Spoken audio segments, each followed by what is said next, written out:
Hello and welcome to Moderate Fantasy Violence, a podcast about pop culture and the world around it. I'm Nick. And I'm Alistair. And this fortnight, we are, to no one's surprise, going into Marvel Studios' latest Disney Plus series, The Falcon and the Winter Soldier, the adventures of the spare characters from the movie Captain America: The Winter Soldier, as they embark on their post-Steve Rogers life. And then, despite what I said last episode about finally stopping talking about 2020, we are looking at yet another 2020 movie, the sci-fi rom-com Palm Springs, starring Andy Samberg and Kristen Milotti. But before we do all that, Alistair, what have you been consuming lately? So I have been attempting to watch my way through the Oscar films. As we record, the Oscars are on TV tomorrow in the tiny hours. Well, it's technically the very early Monday morning in the UK. So yeah, we're on the brink of Oscars being handing out. By the time you listen to this, you will know who won what. But yeah, I've attempted to watch through the films that have been nominated for Best Picture. I've seen all of them apart from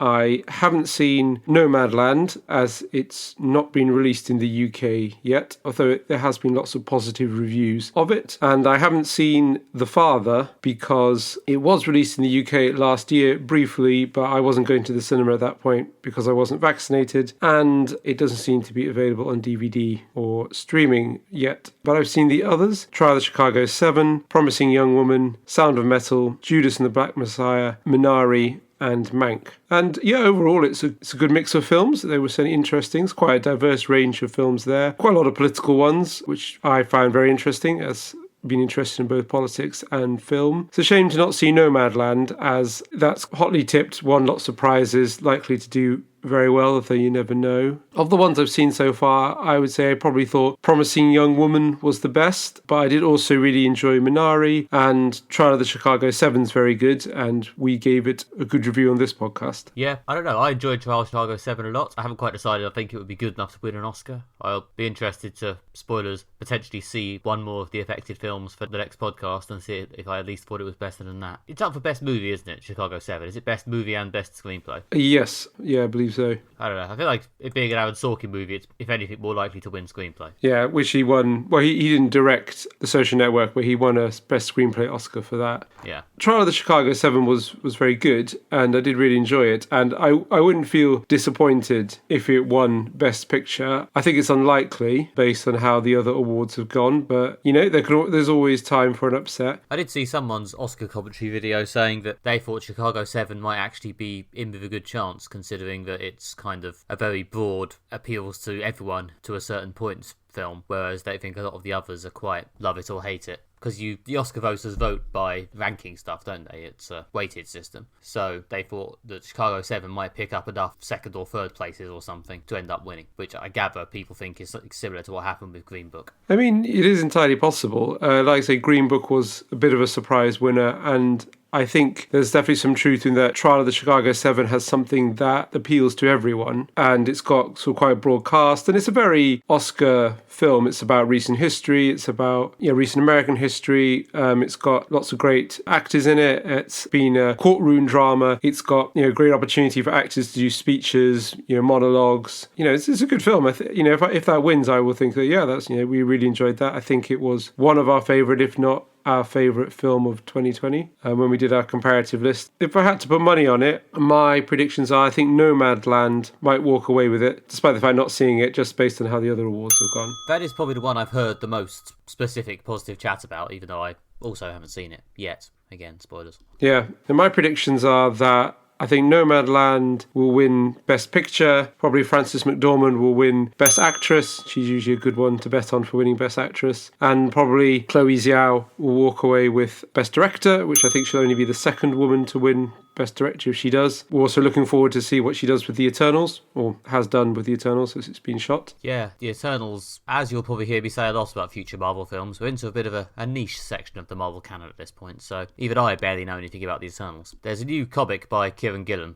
who is usually a good bet, which I do want to read when it comes on Marvel Unlimited, to see if he can make me care about the Eternals before this film comes out. Yeah, well, the fact that Chloe Zhao was directing did make me more interested, especially as it seems almost like a cliche to say she's a very visual director, like the film's a visual medium. But, from the stuff I've been reading about her, now that she's getting more attention from the success of Nomadland, she's someone who really, tells stories through visuals and has a very, striking eye for cinematography. And, people say that's really reflected in, kind of how, things like the landscapes and stuff are captured in Nomadland. So, she's got an interesting visual flair that should work well with the Marvel money behind it. Yeah, I mean, Marvel are, I think, somewhat known for scooping up newer directors who have a bit of buzz before they get too expensive and sticking them on these huge films. So I guess this is about par for their course, although I guess they'll feel pretty good if they manage to have scooped up someone who went on to win an Oscar. Yeah.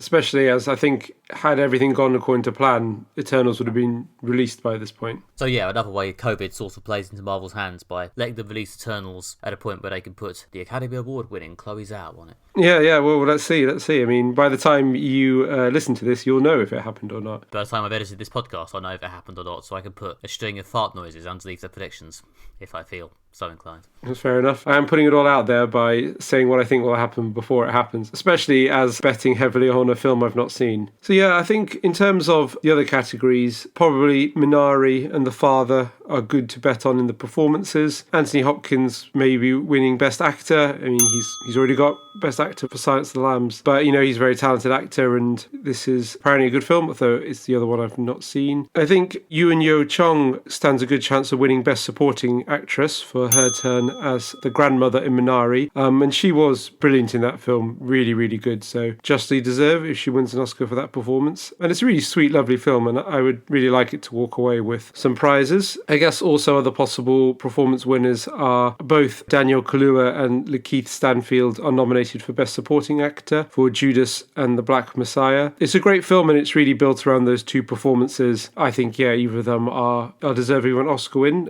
Daniel Kaluuya was phenomenal. And I can imagine maybe Mank walking away with some of the technical ones like Best Cinematography, Production Design, Costume Design, because it's a period piece. Yeah, I hear the Oscars do like those. Yeah, I mean, I don't know if Mank could be another surprise one of it's a film about Hollywood, and Hollywood loves films about Hollywood and might, do a green book, as they say. I guess the last film about Hollywood to go big was probably La La Land, wasn't it? Yeah, which again walked away with quite a lot of prizes, including briefly Best Picture before that was sort of swiftly unwound. Oh yeah. That was fun. I would have loved to be in that accountability meeting. Providing you weren't the one being held to account. Yeah, so we'll see what happened. My other hot tip is that I think Another Round might win Best Foreign Language Film because it was the best film at the London Film Festival last year. Have you seen that? No, I wanted to see it at the film festival and I didn't, and now I regret it. I think the Overinvested podcast has said a lot of nice things about that film. I'm told it's really good. Everyone loves Mads Mikkelsen. Oh, yeah. He's great. Yeah, I think it's supposed to be quite sort of funny but also tragic film about men having a sort of midlife crisis, which is quite accessible. So, and it won the top prize at the London Film Festival, so that's usually a good sign. So those are my Oscar predictions. I will wait with bated breath to see how much of an idiot I just made out of myself. But in the meantime, Nick, what have you been up to since we last spoke? Well, I have read a graphic novel that came out, I think, late last year, which is called Alienated, and this is by Cy Spurrier and Christian Wild-Goose. We discussed Cy Spurrier's work before. He wrote Cry Havoc, the series about mythological creatures serving in the armed forces, which we've covered way back. Yeah, he's a writer I've always enjoyed. He's a good author of sort of high concept stories with making some kind of very loose metaphorical allegory seem surprisingly solid and emotional. He's very good at making the intangible seem quite tangible, I think, which is sometimes a bit of a challenge to actually draw, but happily, and on this occasion specifically, he's normally paired up with artists who can do quite a good job of it. Like Chris Wildgoose in this does some lovely work. Alienated itself is a story, it's basically, I guess, kind of evil E.T. It's about a group of teenagers who stumble upon a cute, if slightly creepy looking alien in the forest and befriend it, only to discover that it doesn't just want to give them a cuddle and phone home. If they encourage it in the wrong direction, it will also do some quite scary, horrific things. And then they have to try and resist the temptation to use this alien for evil, and also, ask such questions as, what is it actually here for? So it was a 6-issue miniseries originally, but I think it's now available as a collected edition, and yeah, it's really good. It has sort of 3 main characters. I think the sort of gimmick is that it's 3 different kids called Sam. I think it's Samuel, Samantha, and Samir, although I haven't got the comic in front of me, but I think those are the kids' full names.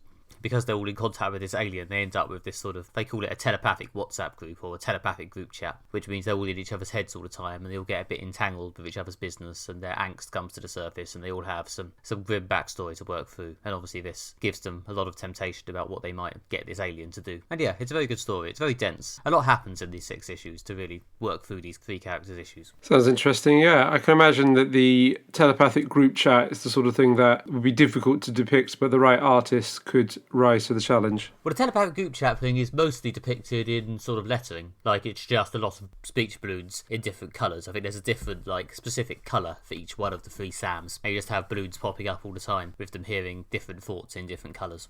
That makes sense. Yeah, that would work. But yeah, a lot of the weird stuff, the stuff that really taxes the art a little maybe, is the moments where the alien gets involved, or reality starts to go strange, or they start to get pulled deeper into the weirder side of the plot. I think one of the fun sides of this piece, and some of Si Spurrier's other work as well, is although he has a lot of compassion for his characters, he's still willing to, aggressively punish them sometimes. Like, especially by teen drama standards, some quite bad things do still happen in Alienated. It doesn't necessarily feel like an easy, safe read. It's good. Yeah, it does sound really good. I like the idea also, of characters being, I suppose, tempted to use something for evil or for their own self-aggrandizement. Obviously that can spiral out of control. Well, yeah, as we've learned over the course of the last few decades of society, teenagers are sometimes bad. So yeah, giving them this level of temptation and access to scary otherworldly power does have the potential to turn bad. Yeah, I can see how that could go wrong. Cool. Well, I'm glad that Si Spurrier is still doing good stuff. I did really enjoy Cry Havoc. Yeah, when we reviewed it in the podcast way back.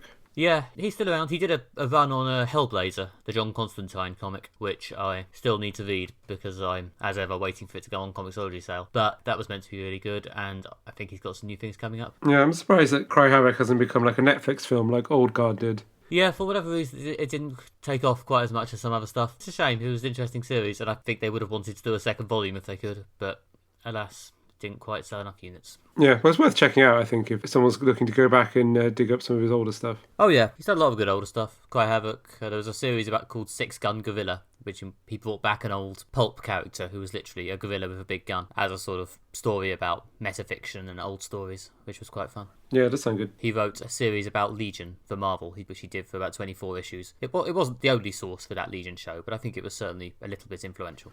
Cool, lots of good stuff to look up then, yeah.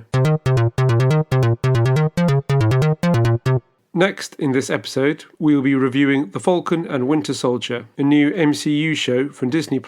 Following the events of Avengers Infinity War, the world is getting back to normal from the blip and is moving on from the retirement of Captain America, whilst Avengers, Sam Wilson, and Bucky Barnes, the Falcon and Winter Soldier, are getting on with their lives. They have to team up when a group called the Flag Smashers begin a violent campaign on behalf of people displaced by the blip, aided by some super soldier serum, and a new Captain America shows that he cannot handle the responsibility of picking up the shield. We've now seen all 6 episodes of this new show. So Nick, what did you think of it? Strange show, this. If it's not an interesting failure, as I often say, it's very close to being one. There's definitely a lot of good moments and ideas, but it's kind of hobbled by some really weird shonky pacing and, the bits of it that just flat out don't work. Like, they've made the clever decision to have the last 2 episodes be the best ones. The penultimate episode has a lot of good characterization and world building, and the last episode, although it's not a masterpiece, is a decent enough sort of action finale. But the first 4 episodes, the first 3 especially, are a very weird combination of people kind of running around, meeting things and shouting at things without any of it feeling like it entirely matters. We get a lot of them sort of the Falcon and Winter Soldier being squabbling colleagues while they trudge around this sort of fetch quest plot with just sort of equipping Baron Zemo and the vague presence of John Walker, the evil Captain America, to liven things up a bit. And although John Walker, to be fair, is probably the best bit of the early half of the show, he is actually, an interesting new character. Wyatt Russell plays him with, I think as we said when we briefly covered the first 2 episodes, Wyatt Russell gives him enough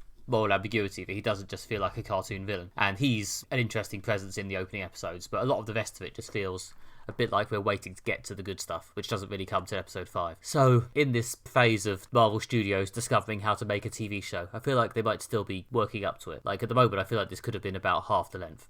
or at least they could have knocked off a couple of episodes and still got in most of the good stuff. Yeah, which is unusual because it's short. It's certainly shorter than WandaVision. Exactly. It's not as if this is a 13-episode Netflix epic. Yeah, I've seen a lot of people saying the obvious thing, like this wants to be a film, but it's kind of been like elongated for television. Yeah, for me, this didn't work for several reasons. One of the most obvious one is that like it was weirdly humorless. I mean, there was a few bits of like Falcon and Winter Soldier squabbling, as you mentioned, but the usual Marvel sauce that they put on everything of spectacular action plus witty quips. The witty quips oddly not present, and it's just kind of a more brooding, serious film, but it doesn't have a sort of brooding dark atmosphere like The Dark Knight does, or even like Justice League. It's just weirdly, I don't know, almost like hollow. It's just a generic action show. Yeah, it eventually manages to fill a bit of that space by having an actual genuinely warm, meaningful feeling relationship between the main characters, when they actually get round to bonding a little whilst fixing a boat at great length in episode 5, which did actually do a lot to make the show feel a bit more engaging and bring me into it a bit more. But especially before that, there was a certain amount of, I just don't feel like I know why I should care. I feel like it's odd that I've watched 4 episodes of The Falcon and the Winter Soldier, and it barely feels like The Falcon or Winter Soldier have done anything or gone on any kind of journey. And the other major problem is that the main villains of this, the thing that everyone's actually fighting, like everyone we've mentioned so far is kind of on the hero's side, albeit often in an antagonistic way, like Zemo and John Walker. But the actual villain of this are the Flag Smashers, and the Flag Smashers do not work at all. No, they don't work. In fact, one of my conclusions is that I would actually have preferred them to do this show without the Flag Smashers in it. And I know they're obviously a political villain, and I do like bringing politics into my geek culture, but I really would have preferred a show that was focused just on the Falcon struggling to pick up the mantle of Captain America, and also John Walker also struggling to pick up that mantle, and Bucky Barnes' relationship to that, rather than bringing in the Flag Smashers,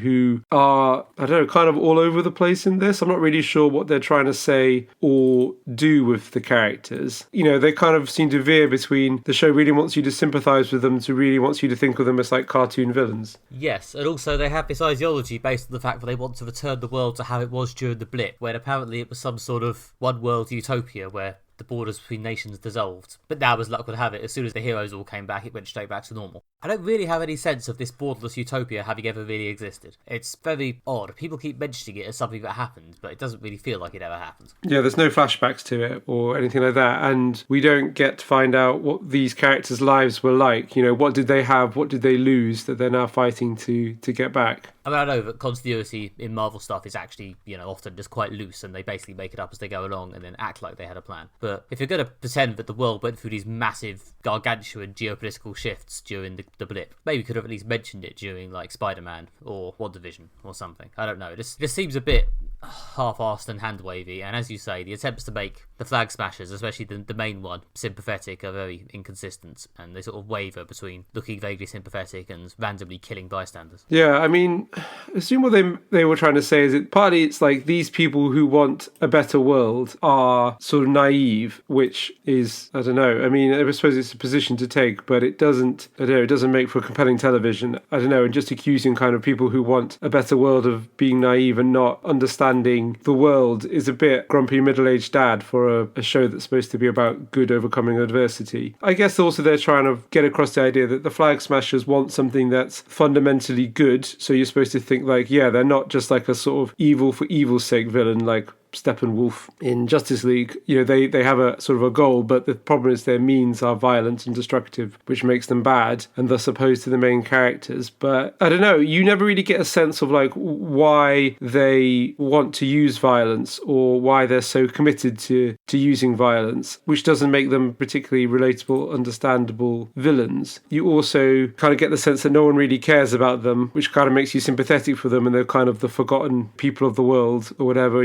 the refugees and things like that we all overlook. But at the same time, they're terrorists, which means that they should be, hunted down and treated with kind of maximum prejudice, which again, it's very tonally odd and doesn't make sense. And then ultimately, I hope this isn't too much of a spoiler, but the Falcon new Captain America sorts out the political, social, economic turmoil caused by the blip by giving a few senators a stern talking to. Which, again, for a show that basically accuses the Flag Smashers of being naive and wanting to change the world, that's an incredibly naive position to take when just a kind of, come on guys, can't you sort this out? sort of thing, just saves the day at the end. Yeah, I mean, I don't know whether the idea is that he did it more by, shaming them on television than just by scolding them into humility. But yeah.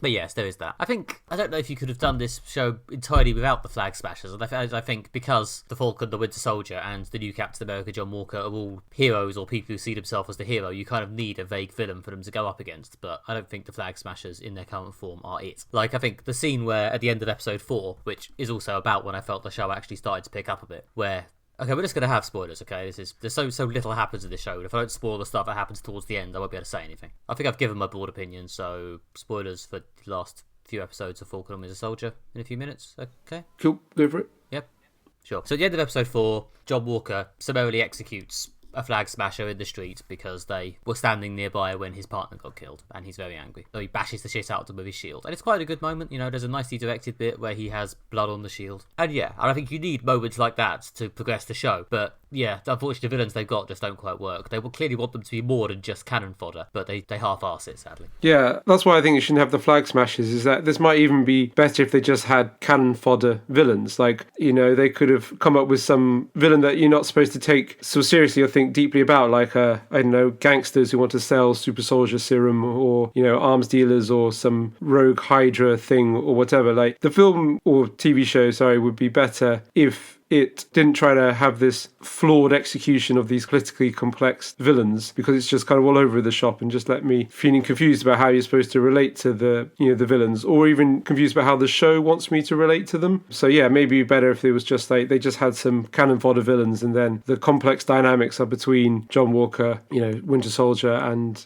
Falcon. Yes, probably not a coincidence. They keep saying episode 5 was the best one, and episode 5 is also the one that has very, very little Flag Smashers in it. I think they're in like one scene. So yeah, that's the bit that doesn't work. Yeah, it's unfortunate because they're quite fundamental to the plot, whereas all the other stuff, which at least has a bit more to it, just kind of orbits around that in a sort of weird in and out way. Like there's, John Walker, Baron Zemo. Well, yeah, the man who we used to know as Helmut Zemo, and who we find out casually in episode 3 of this is also a Baron, who, on the one hand, his presence here is kind of strange in that he gets forcibly removed from the plot just before the end, in a way that makes you wonder why he was here at all. On the other hand, he does at least liven up some of the duller bits a little. So yeah, I mean, I felt he was a more interesting character in Captain America Civil War, and in this he was a bit more of a sort of generic rich supervillain guy who just uses his money, to make plot happen, kind of a sort of less interesting Lex Luthor. But I mean, at least his sort of presence and his cynicism did liven up the dialogue a bit, and sort of the dynamic of, the Falcon and the Winter Soldier being grumpy with each other. Oh yeah, and he does have a motivation, such as it is, of super soldiers are bad, they shouldn't exist, I'm going to try and kill them all, which does at least give him something to do in the plot. Yes, and also it's clear about how we're supposed to relate to him and where we're supposed to see him in relation to the other characters. So yeah, I didn't feel confused every time he came on screen. But yeah, there's clearly been some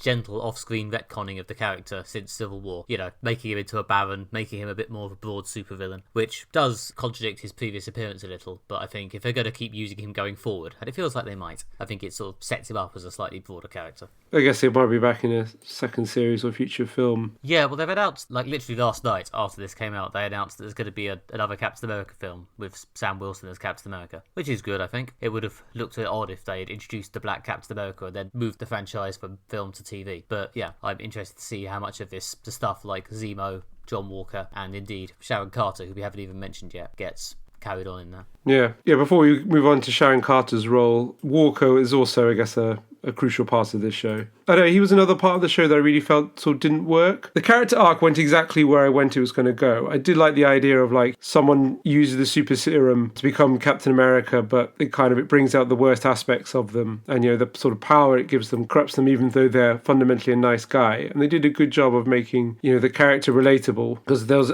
this inevitable sense that if someone else tries to be Captain America who isn't Steve Rogers or the Falcon, then that person is going to be a villain, or at least opposed to the main characters. And I like the fact they introduced some kind of, he's not just all bad, he's going to go into a place of being opposed to the main characters, but you're sort of broadly sympathetic to him. But there wasn't a lot of surprise in that plot line. But what kind of annoyed me the most is that I really felt that the plot line of him was something that was like set up and not paid off. I mean, I was always waiting for like a final confrontation between him and the Falcon and the Winter Soldier. And I guess they're going for a broader arc with his character into either this film that they've just announced or something else. But I do feel that the arc they were telling, they should have taken his character to a sort of midway point, which, kind of makes sense if you have a story and, that's kind of an arc that's divided into two parts across two properties. They do that, quite a bit, lots of films and TV. But my criticism was that I felt that his character was taken to a sort of a crisis point in that he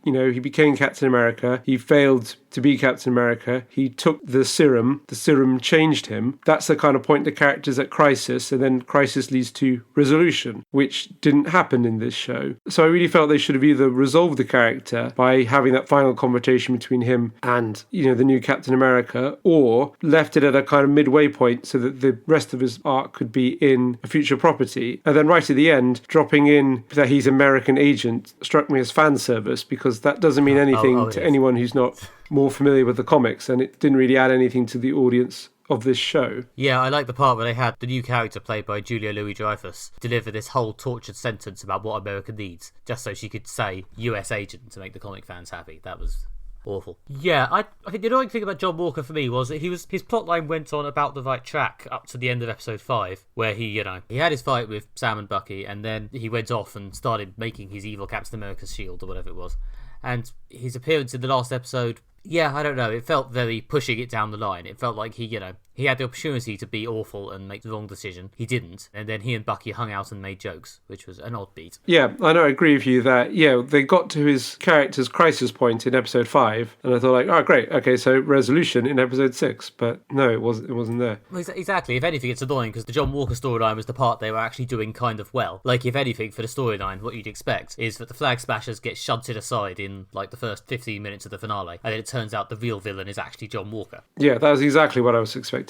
Yeah, except no, it turns out we actually are going to get a whole episode of duffing up the Flag Smashers, who are still boring. So, yeah, it's a shame, but apart from that weird misstep in the final episode, the John Walker part was probably the storyline that worked best in the whole series. But yeah, exactly. Alas, I hope they'll make him more entertainingly evil in his future appearances. Yeah. Meanwhile, speaking of people who slowly turn evil, since we're still in spoiler mode, Sharon Carter. Yeah, now a villain. Didn't really expect that. I didn't expect it when the series started. It did become fairly obvious from about the halfway mark. Yeah, and it wasn't a particularly surprising twist when she was revealed to be the mysterious power broker, a sort of villain behind the scenes. I mean, I think I pretty much guessed that from the second the power broker's name's dropped a few times around this character and you don't see or meet the power broker. It's like, well, there's only really one person it can be, unless it's just going to turn up to be some dude called Mike. Well, yeah, exactly. By the time they mentioned the power broker enough times, and they had an episode entitled Power Broker, which I think is episode 3, in which Sharon Carter first appears, and the power broker is mentioned a lot but doesn't appear. Yeah, it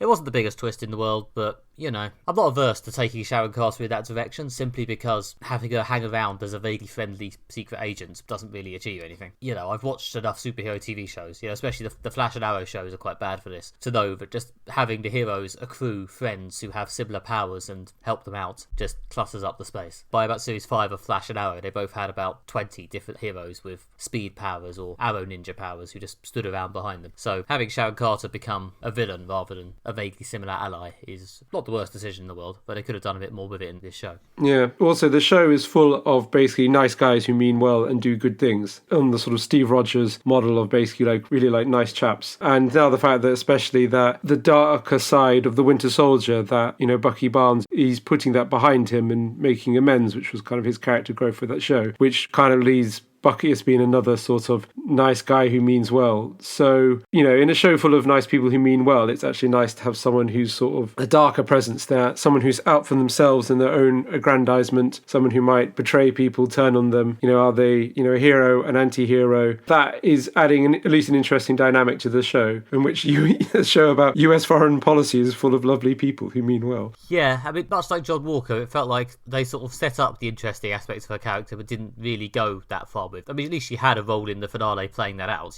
It was, to me, fairly obvious that once Carly the Flag Smasher heard about Sharon being the power broker, her days were somewhat numbered. Like, either Sharon was going to murder her or she was going to get killed in a fight before she could tell anyone. Yeah, exactly. Which it turns out the answer was kind of both. Yeah, so we'll see where they go with that. But again, it also struck me as more setup. Yeah, much like John Walker, it is more stuff that got pushed to an interesting point but maybe didn't quite go over the edge. Yeah, that's kind of the thing with this show. There's kind of what I meant at the beginning. There's some interesting ideas and universe stuff thrown out for future projects and things that are sort of half set up. It's just unfortunate that the actual plot and pacing aren't very good. No, exactly, yeah, and the tone, which are kind of like the core things. I mean, weirdly, it's one of those shows that it would even be better if it was longer or shorter. If it had a few more episodes and paid off the things it set up, like, another couple of episodes paying off the power broker and, the US agent and that sort of stuff, then, maybe that would have been like, oh, I see, that's the story they were telling, and they told it. Or if it had been shorter, to make it either dropping the flag smashers and then to make space to fit in those things they set up but didn't pay off, or taking these stories to a point where they felt more naturally point of leaving them for like a future bit. Yeah, I don't know. Yeah, it's a strange affair. Oh, and they also brought in another element, which really, as I say, for a show that I often thought was kind of boring, it has a lot of stuff in it. It also had the Isaiah Bradley material in it, which is from a comic called Truth, which is homaged in the title of episode 5, which is about the idea that the super soldier serum was first experimentally used on black soldiers before it was used on the important white soldiers, which I think is an analogy to the Tuskegee experiments, which involved similar experiments being done on black soldiers. And yeah, they bring in this character Isaiah Bradley, who was an early super soldier. And it's compared to past attempts to bring US race politics into Marvel projects, it's surprisingly nuanced. It's surprisingly alright. He has quite a good speech in episode 5 and some good moments in the other episodes as well, even if it felt like they kind of swept that ambiguity aside at the end. Yeah, this is one of the aspects of the show that I thought really did work. I liked it in that, they were using the idea of like superheroes and like, sci-fi concepts like super serum to explore aspects of politics from our world, such as, how medical things and things like that have been tested on people of colour, sometimes without their consent. This is, I think, partly informs a certain amount of vaccine skepticism amongst those communities, but that's maybe a separate issue we don't want to dive into. But it is definitely, that tension there that they're exploring in the show is an aspect of politics of our world. And I thought they would, again, making some nuanced and interesting points. And what I did like about the fact that the show obviously ends with Falcon becoming Captain America, the kind of the embodiment of America and America's presence in the world. And they do directly address the idea of what does it mean for a black man to be that symbol of America, in the same way that, people are saying, like, what does it mean when like Obama was president? Because the president is also the sort of symbol of America. And in the past, there's been attempts in Hollywood films, sci-fi, superhero films, to kind of push race out of the debate. This is a world where racism doesn't exist. Everyone just, gets along and views everyone the same. There's no sort of systemic prejudices built into the system. And they could have done a show like that, in which is just like, yes, why not? And black man becomes Captain America and everyone's cool with it. But they do dig into this whole thing like, some people will not accept the fact that a black man will become the symbol of America worldwide. This will be divisive. This will not be the sort of thing everyone accepts. Some people will find it incredibly inspiring. Some people will also look at it and say, this is a complicated and difficult thing given the history of African Americans. And they did, grapple with that. As you say, there were some moving speeches, especially in the 5th episode, bringing in American history, weaving that into their kind of sci-fi plot. So this worked well. Yeah, I think, as I say, I'm not sure they didn't just, having brought it up quite effectively, I'm not sure they didn't just back away from it quietly at the end. But yeah, it's a nicely done idea, and it is a lot more into the handling of these issues than they or a lot of other films often get. And even people have been talking a lot about how weirdly friendly and positive Marvel is about the military, and there's some moments of surprising ambiguity in that. They don't make too much of a song and dance trying to rub it off on, it's just a few bad apples. Yeah. But yeah, it's a decent run on the material. And again, the fact that a lot of this stuff is in episode 5 is a big reason why episode 5 is easily the best one. Yeah, exactly. And, it was quite moving at the end how they go to the sort of Captain America museum and the Isaiah character has, he's got a statue there and he's been added to the sort of official history of Captain America. And that was, quite a moving moment, especially as it obviously comes out. This episode comes out this week in the UK. A government inquiry has found, there's racism as a reason for sort of unequal commemoration given to black and Asian soldiers who fought for Britain in, I think, especially the First World War, are not adequately remembered or not remembered in the same way as the sacrifices of white soldiers. So yeah, again, there's, this is really a real issue of contemporary politics that they're bringing into the show in a accessible way and kind of illuminating this episode of history, which I did really like. There was this slight little thing, which is Isaiah's thing thing is like, I want to stay secret because I don't want people to come and find me. Big gold statue in a museum? Is that a way to stay stay secret and stay hidden? That was possibly a plot hole. I'm willing to allow it because I did like what they did with, again, like bringing in these complex historical things, making them accessible through pop culture. I think that's good. But I was a bit like, it's not the incognito he was looking for.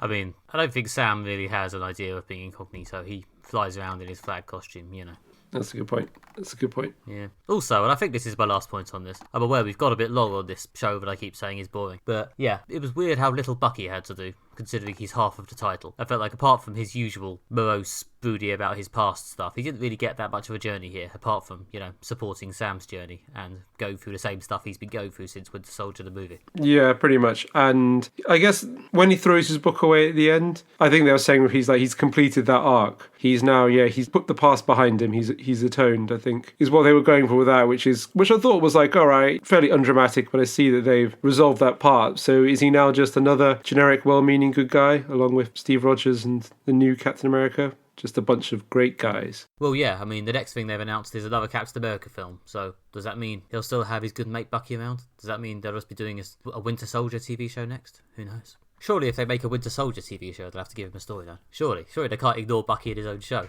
Or can they? You'd imagine that, but really, at this point, all bets are off. Don't overestimate their ability to make these shows just because they know there's a fan base for the character, even if they don't actually have an idea. Yeah, exactly, yeah. I mean, it's not like a big, stinking garbage fire of a TV show. And it's got a lot in it, as you say, but a lot of it is good, including, I think, something like 13 minutes of boat fixing at one point. I mean, the fact that it's got that much boat in a single episode is funny, but also that was some of the better stuff, so I'm willing to let them have their boat. Yeah. I don't know. It's an interesting thing to discuss. It's got a lot in it. I wish they just made it better, man. just make it better. Yeah. This one wasn't done, I think, when it came out the oven. It just felt a bit first draft, to be honest. Surely we bang on about the Marvel competence machine. Was there not enough fuel left for the competence machine to give this a few rewrites? Yeah. That is it in a nutshell. Oh well, we got a month or so off now, and then we'll be back for Loki, which, based on the trailer, looks like it could be fun. Yeah. I'm here for Loki. And so will you be, listeners.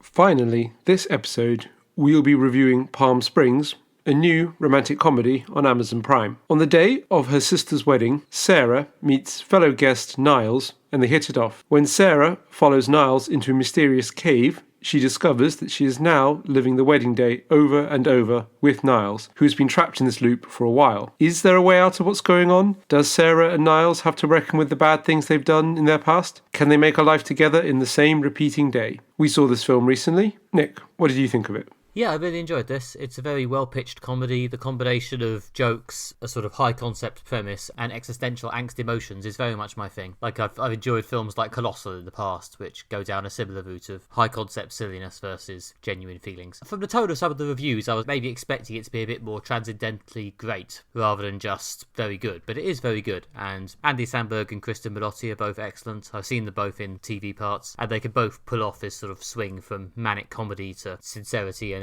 emotional realness when needed. And J.K. Simmons is fun as well in a small side part. And yeah, again, I liked some of the willingness to use the infinite repetition loop to do some extreme OTT cartoon shit. That was fun. The range of ridiculous cartoon deaths and deadpan willingness to do a stupid thing. No, it's a lot of fun, this film. It didn't change my life and rock my world, but I enjoyed it a lot. Yeah, I thought it was really fun as well, and really funny. Yeah, it's got a very odd sense of humour. Again, with like sort of cartoonish deaths, like there's one when they're drinking beer whilst flying a plane, and you're like, wow, how's this going to end? Oh, exactly, as you think. And lots of sort of like funny things like that. What I really liked is that I thought the characters were great. These sort of likeable screw-ups who, had done some unpleasant things in their life, but they were kind of relatably flawed, but also very sympathetic. And their relationship is very much the core of the film. And, they were very good together, and there's a real warmth there that was really nice. Yeah, it's a very simple, straightforward film, it very much focuses clearly on this single premise of this sort of Groundhog Day-esque time loop. So it could just focus on playing with that one premise in a variety of increasingly silly ways and drilling down into the specific characters. And as a result, it's a fairly sort of straight hour-and-a-half film that just does its thing pretty much to the furthest possible extent and then gets out. Yeah, it's a nice tight, like 92 minutes, something like that. Yeah, which is good. And it was well paced. Like, I like the fact that they didn't spend ages like dwelling on the concept. Like, you understand, like, you get it, it's Groundhog Day, it goes round and round in circles. Like, you know, they kind of got through that quite quickly and got like back to the kind of the humour and the character stuff. You know, we get it. You don't need sort of a long drawn out realization phase. Yeah, there's a good awareness of the tropes in this sort of structure that lets them just get straight to the point. Plus a few nice uses of that to play it into twists or reversals of expectations. Like there's a good twist about what one of them was doing shortly before the loop started. There's a moment where one of them thinks, oh, hang on, maybe I just need to be a good person and I'll be rewarded, because they've clearly seen one of these films. I'll be a good person and they'll let me out of the loop, and predictably it doesn't work. But yeah, a nice sort of that level of using the trope to get you straight into it without being, you know, too smug and steering about it. There's a part of me would have liked to know a tiny bit. I don't know, do I need to want to know more? Or do I just... I don't know. Part of me felt like the ending, and for the second time running, I'm going to need to very slightly spoil the end. So I guess, yeah, I think we've made our top line points on Palm Springs. So if you don't want to hear me do some broad discussion of the ending, then I guess run away. Yeah, I felt like the ending was a bit, well, it's time to end. Like, Kristen Millotti's character reads some books, works out how to leave, and they do that. There's some gentle drama about whether the Andy Samberg character will come, but that's about it. I mean, I guess ultimately it's a rom-com, and you don't come to a rom-com for the leads to not get together. So maybe I shouldn't demand too much suspense. If nothing else, it's realistic. If I was stuck in a time loop, that's probably the most logical way to get out. But yeah, it's just not the most thrilling, surprising, or emotionally cathartic solution, I guess. No, there's kind of two aspects to this film, and I suppose at that point they kind of came into conflict. And one aspect is that this is like a quite straight up like sci-fi rom-com. Like, yeah, I got massive like colossal vibes from this film, you know, which is, it's great. It uses a sci-fi concept to illuminate some characters and bring some interesting concepts to the rom-com genre. And I like the fact that in the day we live now, genres are sort of breaking down, and there's this idea like, why not have some little bit of sci-fi in a rom-com, and people aren't instantly kind of repulsed by that. So that I liked. And then underneath that, this is a very straight up rom-com. It's about two people who meet at a wedding, they have a sort of relationship, you know, they fall in love a bit, there's a crisis point, you know, you think it's not going to end well, and then they ultimately get together at the end. And then there's that. And then there's there's a very sort of philosophical side to this film, which I really liked, which is sort of in conflict of basically a very straight up rom-com. So the side of me that was really digging the philosophy was like, I kind of just want them just to be like trapped in this loop forever, because living into the whole aspect of the film that kind of says life is pointless, but you should enjoy it and seek not to hurt others. You know, and just leaving the characters with that realization kind of pays off the philosophy side. But at the same time, I'm invested in this as a rom-com, and I want my rom-com payoff. We were just talking about how the Falcon and the Winter Soldier is frustrating, how it sets things up and doesn't pay them off. So I wanted them to pay off the rom-com with a rom-com ending, which they did. So I was happy with that. It's true. I mean, yeah, it's true. Ultimately, you're in this mostly for the characters. Like, the sci-fi premise is mostly just the backdrop for the characters to go through their journey, and the fact that it paid off their ending was, I guess, the main thing. I don't know. I didn't feel like it quite rose to a peak of high drama at the end. I felt like it was just a bit, it's time to go, and they did. Like, for me, the definitive modern-day Groundhog story is probably still Russian Doll. But this is very good. Yeah. It's, you know, it's got all the stuff to like about it. It's very funny. And the humour's, like, surprising as well. And I do like a good joke that catches you by surprise. I think one of the best ones is early on, you know, the characters, Niles and Sarah, they're sort of getting together. They've gone off away from the party, you know, to do what people who hook up at parties and weddings do. And then they're just about to reach a crucial stage. And then Niles gets shot by an arrow out of nowhere. And then J.K. Simmons comes up, dressed in camo gear with full Apocalypse Now face camo makeup, and just hunts Niles through the forest with a bow and arrow, like, sort of yelling at him. And it really was kind of this moment that I did not expect the film to go in that direction. And speaking of J.K. Simmons and his bow and arrow, actually, one of my favourite jokes is later in the film where he goes to have a chat with J.K. Simmons at his house, when J.K. Simmons is in a slightly more civilised mood. And at the end of their chat, because killing him closes the loop and makes him wake back up the next morning, he then just says to J.K. Simmons, could you just quickly kill me to save me the drive home? So he just stands in J.K. Simmons' recycle bin, and J.K. Simmons just shoots him through the heart with an arrow. Yeah. And then he just falls into the bin. It's a great moment. Just the moment of him just sort of standing in the bin. It's just like, what have my life become? That I'm going to get in a bin so someone can kill me? Yeah, it's definitely a fate to try and avoid. So yeah, it is like, this film does have a really odd sense of humour that I did really like, and that is what's here to appreciate about this film. I did like how it did explore these philosophical concepts in what I felt is like an accessible way. Is usually like, treat with suspicion. Someone goes, I like this film. It's like, it's about philosophy. It's a bit like, oh dear, is this going to be like pretentious? You know, like I Heart Huckabees, a film to avoid. It's mainly been forgotten or just dull. But yeah, there's bits like when he's explaining the loop and Niles is saying like, we have no choice but to live, so we might as well enjoy life. And then, you know, she says, well, if there's no point to anything, then nothing matters. And he's like, no, pain matters. You can cause suffering, you can cause hurt. People experience those things. You shouldn't do that. You know, you shouldn't like torture people because it has no consequence. And it felt like a discussion people would actually have in that circumstances, filtered through the lens of Hollywood film dialogue. But it was believable. It wasn't just like one of those weird points when, like, for some reason, characters have stopped to have a philosophical discussion. And it took me to the end to realise, like, Niles, he's a nihilist. I see what they did there.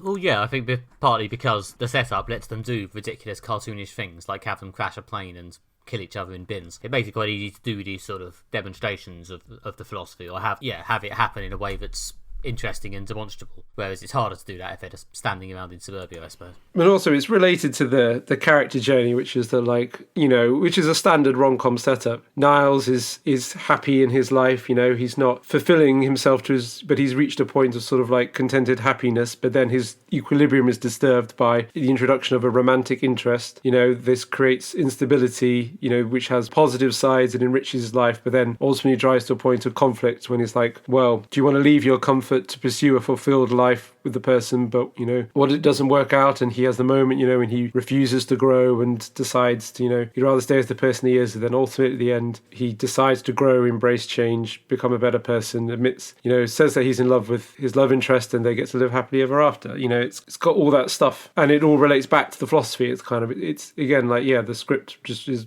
just really working, and then whenever it gets too lovey-dovey or too kind of what is the meaning of life, someone will just kind of just get hit by a truck in a sort of Bugs Bunny moment, and their response to being hit by a truck is just to wake up in a generic hotel bed and go like, damn. And be sort of slightly just depressed with things. Well, yeah, it's a nice balance of, on the one hand, nothing matters and you can just hit them with a truck, but on the other hand, again, because the characters are taken relatively seriously, it still matters to them. It's very nicely pitched. Yeah. And yeah, it's an hour and a half of simple, straightforward, sort of uplifting cartoon fun. I can see why this particular film has got over quite well in the pandemic era cultural landscape. It's a very enjoyable bit of fluffy, upbeat escapism. Yeah, I would strongly recommend this to almost anyone. It's just a fun, entertaining film. No caveats. It's good. Watch it if you want to be entertained. It's not going to be like transform how you see life. It's not like breaking new ground. But I can't imagine anyone walking away from this film saying like, that was a waste of time. Watch this, you'll enjoy it. Okay, and that was Moderate Fantasy Violence. Thank you very much for listening. If you've enjoyed this podcast, you can get more related material on our website at moderatefantasyviolence.com, including all our old episodes, articles by Alistair, occasional articles by me, and also some reviews of music from our teenage years by Tom Coley, including a recent piece about Echo Park by Feeder, a record I really liked at the time, but, well, do I agree with Tom Coley's reassessments? Read his article and then ask me. And if you particularly enjoyed the podcast, you could also leave us a nice review on your podcatcher of choice. I'm told Apple Podcast is best, but we're not picky. You can also get more from us on social media. Follow us on Facebook by searching for Moderate Fantasy Violence, or follow us on Twitter where we're at MFV Podcast. You can also follow me on Twitter, where I'm at Alistair J.R. Ball, or find more of my writing at redtrainblog.com. Or you can follow me at NickMB on Twitter, Nick Bryan Writes on Facebook, or you can see more about my assorted enterprises at nickbryan.com. Or indeed, you can come back next fortnight for the next episode of Moderate Fantasy Violence, in which we will be covering, as subtly and delicately hinted earlier, the Oscar-tipped movie Nomadland, which will be on, I believe, Disney Plus in the UK in a week or so. And we will also be covering the first issue of Way of X, a new X-Men series by, again, the earlier mentioned Cy Spurrier and Bob Quinn, about spirituality and ethics in a world of mutant separatism and constant resurrection. So, back in a couple of weeks for that. See you then. Bye. Bye.